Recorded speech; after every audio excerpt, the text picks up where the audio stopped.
Hello guys, तर thumbnail पाहून तुम्हाला समजलं असेल आज ट्रॅडिशनल डेचा ब्लॉग बनणार आहे. तर अमन शेट आणि मी एकदम कुर्ता एकदम भारी घातला होता, कारण आज नवीन नवीन कुर्ते आम्ही सगळ्यांनी घालून आले होते.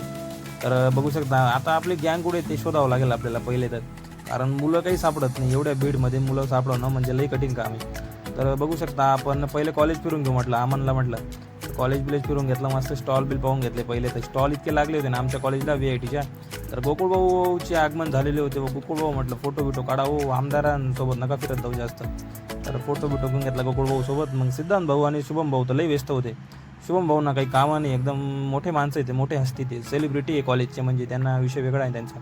तर बघू शकता त्याच्यानंतर मग आमची गँग बिंग तर आली होती. मग बाकीचे पोरं काय तेजस भाऊ बी व्यस्त होते आणि दिवेश भाई बी व्यस्त होते. गणेश भाऊच फक्त एवढा आपला माणूस आहे भाई, त्याला टाईम आहे आपल्याबरोबर फोटो काढण्यासाठी. हे लई व्यस्त होते फोटो काढण्यात. त्याच्यानंतर बघू शकता मग आमची DSYची गँग आली होती. आम्ही मस्त एक रील बनवून टाकली, मस्तपैकी रील बनवली. त्याच्यानंतर मग फोटो बिटो काढले सगळ्यांसोबत. तर अमन शेट परत गायब झालेला होता, काय माहिती कुठं आहे तो, काय विषय त्याचा. तर मग ओम गोडके आणि मी निघालो मग तिकडं कॉलेज बिलेज पाहून म्हटलं इकडचे बाकीचे फ्रेंडसोबत फोटो घेऊन घेऊ.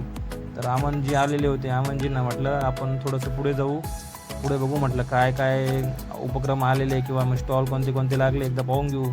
त्याच्यानंतर अभिषेक भाई बी काही दिसला नाही, तो बी गायब झाला. मग 2 ताशा सुरू झाला, पब्लिक 2 ताशा बघा आता.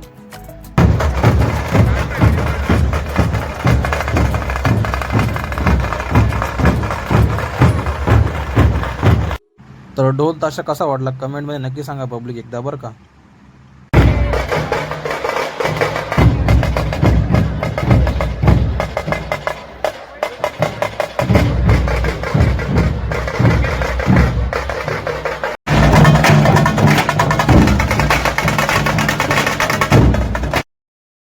ढोल ताशा तर 3 तास चालला पब्लिक. तर त्याच्यानंतर मग होती प्रोम नाईटला पण कसा विषय असतो की डान्स करता.